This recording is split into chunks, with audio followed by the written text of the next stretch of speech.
मेजवानीमध्ये पुन्हा एकदा तुमचं अगदी मनापासून स्वागत करते। गरमीचा सीझन चालू झालाय, रोज काही ना काही थंड पेयांची डिमांड होते, थंड ड्रिंक्सची डिमांड होते। आज आपण घेऊन आलो आहोत खोपोली फेमस कुका कॉफी किंवा कोल्ड कॉफी, दालगुरा कॉफी तुम्ही म्हणू शकता याला। चला आता मग सुरुवात करूया आपल्या आजच्या रेसिपीला।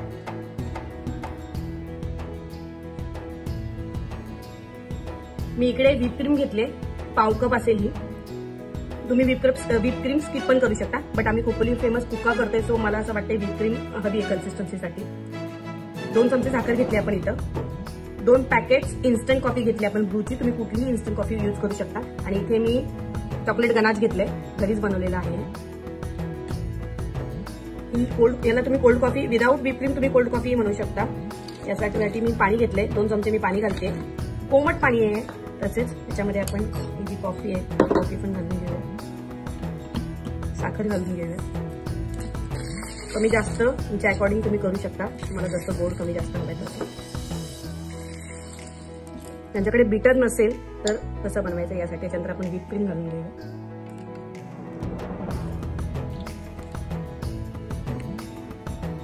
बॉटलमध्ये सगळं पोर करून घेतलंय चॉकलेट सोडून। आता हे आपल्याला शेक करायचं आहे, एक 5 ते 10 मिनिटाला शेक करायचं आहे, 5 ते 7 मिनिटं, जोपर्यंत फोमची कन्सिस्टन्सी याला येत नाही।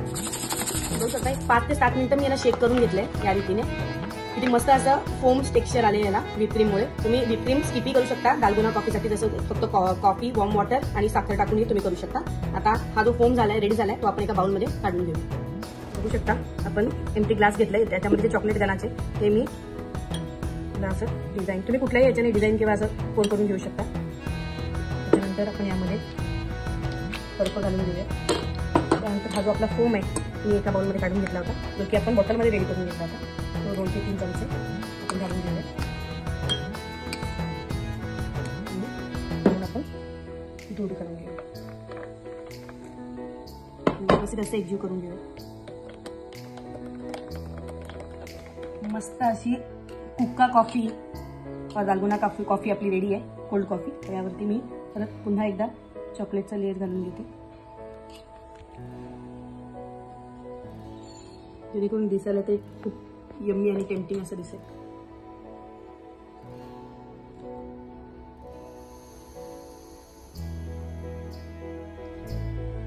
मस्त अशी कॉफी रेडी आहे, मी तुम्हाला टेस्ट करून सांगते।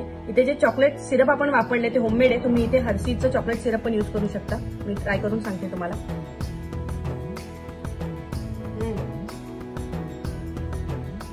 खूपच मस्त, नक्की ट्राय करून बघा आणि कशी झाली हे कमेंटमध्ये कळवायला विसरू नका। धन्यवाद।